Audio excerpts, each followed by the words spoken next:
All right, today we are diving into a really powerful mixing tool, the Hosi WComp LBX compressor.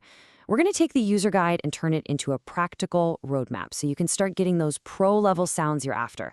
Okay, let's get into it. You've been there, right? Every producer asks this question. You record some amazing parts, you've got a killer arrangement, but something's just not quite there. The track doesn't have that punch, that cohesion you hear on the radio. So what is the secret sauce?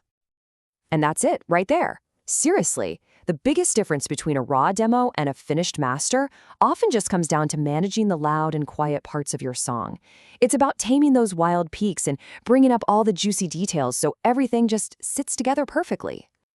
So here's our game plan for today. We're going to break down the Dynamics challenge itself, then introduce our main tool for the job. After that, it's all hands-on. We'll craft a perfect vocal, learn the art of glue, and then, just for fun, unlock some advanced techniques so you can really start to find your own unique sound. Just think about a raw vocal track for a second. It can go from a tiny whisper to a full-on scream, all in the same sentence. And a snare drum, that's just a huge, sharp spike of sound. If you try to mix these just using the volume faders, you're going to end up with a total mess. The real challenge is to wrangle all these unruly sounds and make them play nice together, like they're one cohesive band. And that is where this guy comes in. The Hosi WComp LBX is a compressor that was built to solve exactly these kinds of problems. You can think of it as your own personal, super precise volume control specialist for your entire mix. And honestly, calling it a tool isn't an understatement. It's really a Swiss Army knife. It can be totally transparent and clean if you want, or it can add some really nice analog warmth and character. And that classic vertical layout, it's inspired by those legendary SSL consoles, so it feels super intuitive right away. It's not just one tool, it's like a whole rack of gear in one window. Okay, before we jump into our missions, let's do a quick rundown of the big 4 controls you see here. Think of it like this. Threshold is your win. It tells the compressor at what volume to wake up and start working. Ratio is your how much. A bigger ratio means it clamps down harder. And then you have attack and release. That's your how fast. They control the reaction time. I'm telling you, if you get a feel for these 4, you've already won 90% of the battle. All right, mission 1. And this is a big one, the vocal. The vocal is almost always the star of the show, right? So getting it to sit perfectly, to be clear and present but not overpowering, is one of the biggest challenges in mixing. Let's see how the WComp LBX can help us out. So a great place to start is the modern pop vocal preset. It uses a pretty gentle ratio, right around 4:1, to just kind of level out the performance. The attack is quick enough to catch any words that jump out, and that soft knee setting is key. It means the compression eases in smoothly instead of just slamming on the brakes. This is what makes it sound so natural and musical. All you have to do is adjust the threshold until you see that gain reduction meter just kind of dancing between 3 and 6 dB. Now, here's what's so cool about that. The attack time is doing something really specific. As the user guide points out, that fast attack is grabbing the very first hit of each word, the transients. By controlling those, it makes the whole vocal performance feel more solid, more consistent. It helps it cut through a busy mix without you ever having to crank the volume fader. It's a perfect example of how a technical setting creates a purely artistic result.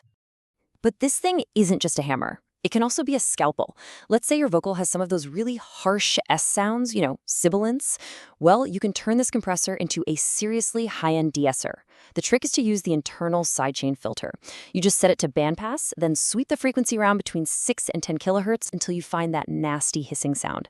And here's the pro tip. Use the Filt Delta Listen mode. It lets you hear only the frequency that you're cutting. It's amazing for zeroing in with surgical precision. Okay, let's move on. We've managed a single track. Now, what about making a bunch of tracks sound like they were recorded together in the same room at the same time? This is the art of bus compression, or as mixers love to call it, glue. We're not just taming dynamics anymore, we're actually creating a sense of cohesion. Now here's the thing, not all glue is created equal. Check this out. On the left, for a drum bus, you're going aggressive. You use a high ratio, a super fast attack, you're really trying to make those drums punch and feel tight. But now, look at the right side, for your whole mix. Here, the goal is total subtlety. We're using a really low ratio and a much slower attack. Now, why would we do that? Well, that slow attack actually lets the initial crack of the snare and the thump of the kick punch through before the compressor gently grabs everything else. It pulls the whole mix together without killing the impact. So cool. Okay, we have covered the basics, and they are powerful. But now it's time to peek under the hood and unlock some of the advanced features that make this compressor a real professional powerhouse. These are the controls that'll give you that extra 10% of precision and character. So a huge choice you'll have to make is between peak and RMS detection. Think of peak detection as being super twitchy. It reacts instantly to the absolute loudest, sharpest sound it hears. This makes it amazing for taming something really aggressive, like a loud snare hit. RMS, on the other hand, is more chill. It reacts to the average volume, kind of like how our ears actually perceive loudness. This makes its action way smoother and more musical, which is usually what you want for vocals or your whole mix. Lookahead seems like some kind of dark magic, but it's actually pretty simple and totally brilliant. The plugin makes a copy of your audio and slightly delays it. Then it analyzes the original, non-delayed audio. This gives the compressor a heads up about what's coming, so it can react perfectly and transparently to any peak, catching it cleanly without any ugly distortion. It's the secret to getting that ultra-clean, modern compression sound. And there's even more in the tank. You've got an analog mode that adds that subtle, hard-to-define hardware warmth. There's a mix knob that lets you do parallel compression right inside the plugin, blending the squashed sound with the original. We already talked about the Delta Listen mode. It is an incredible learning tool. And finally, you've got oversampling, which gives you the absolute best audio quality, and that's something you definitely want on your master bus. So we've gone through all these different missions, these advanced techniques. What's the big takeaway here? Well, it's that this one single plugin gives you this massive creative palette to shape not just the dynamics, but the whole character of your sound. The key word here is versatility. This thing can be your surgical de-esser 1 minute and your broad mastering glue the next.